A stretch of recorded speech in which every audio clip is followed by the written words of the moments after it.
नमस्कार, स्वागत है आपका कौटिल्या न्यूज में। आज ताइवान को लेकर चीन और अमेरिका एक बार फिर आमने सामने हैं। इससे पहले इन दोनों सुपर पावर्स के बीच सिर्फ एक बार जंग हुई है।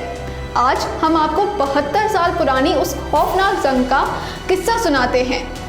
25 जून 1950 को नॉर्थ कोरिया ने साउथ कोरिया पर हमला कर दिया था। इस हमले के साथ ही दुनिया के ताकतवर मुल्क दो गढ़ों में बंट गए। एक तरफ चीन और सोवियत रूस नॉर्थ कोरिया की कम्युनिस्ट सरकार के साथ खड़े थे, वहीं दूसरी तरफ अमेरिका और यूरोपीय देश साउथ कोरिया के साथ थे।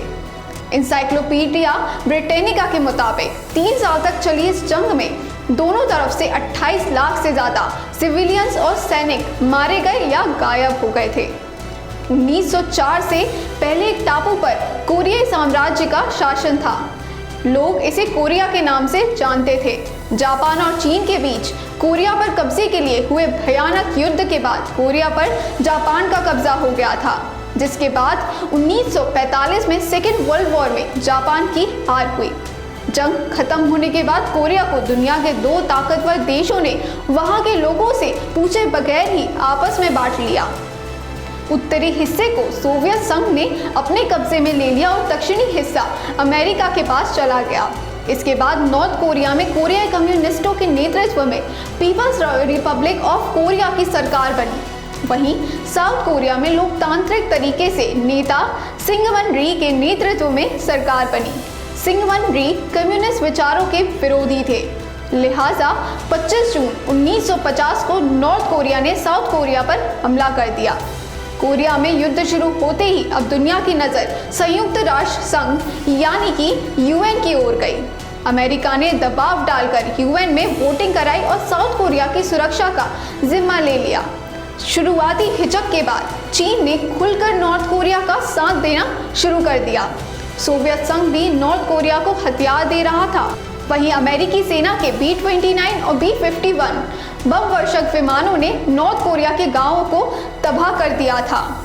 जनवरी 1951 तक अमेरिकी सेना ने नॉर्थ कोरिया की कम्युनिस्ट सेना को पीछे ढकेलते हुए यालू नदी के करीब पहुंच गई थी। यालू नदी चीन और नॉर्थ कोरिया के बॉर्डर पर है। ऐसे में ड्रैगन को यह डर सताने लगा कि कहीं जनरल मैकआर्थर अपनी सेना के साथ चीन की सीमा में ना घुस जाएं। चीन के इसी डर ने उसे जंग में खुलकर उतरने के लिए मजबूर कर दिया। चीनी एयरफोर्स ने अमेरिका को मुंह तोड़ जवाब देने के लिए MiG-15 फाइटर जेट्स को जंग में उतार दिया। नवंबर के पहले सप्ताह में MiG फाइटर जेट ने अमेरिकी सेना के दिन में किए जाने वाले हमलों को लगभग रोक दिया था। वहीं अमेरिकी सेना चीन की तरफ जिस तेजी से बढ़ रही थी, इसी वजह से चीन के सबसे बड़े नेता माओ का इशारा मिलते ही यालू नदी के किनारे मोर्चा संभाले चीन के 2 लाख से ज़्यादा सैनिकों ने अचानक से अमेरिकी सैनिकों पर हमला बोल दिया। उनका हमला इतना एग्रेसिव था कि अमेरिकी सेना को पीछे लौटने के लिए मजबूर होना पड़ा था।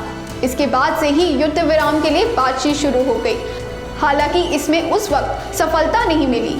वहीं जुलाई 1953 में जब ड्वाइट डी एइज़नहावर अमेरिका के राष्ट्रपति बने तो उन्होंने कहा कि जंग खत्म करने के लिए परमाणु हथियारों का इस्तेमाल भी करना पड़ा तो वो करेंगे। हालांकि इसके बाद 27 जुलाई 1953 को संधि के लिए सभी पक्ष तैयार हो गए। एक बार फिर से सीमा वही 38 पैरेलल तय हुई जो जंग से पहले थी।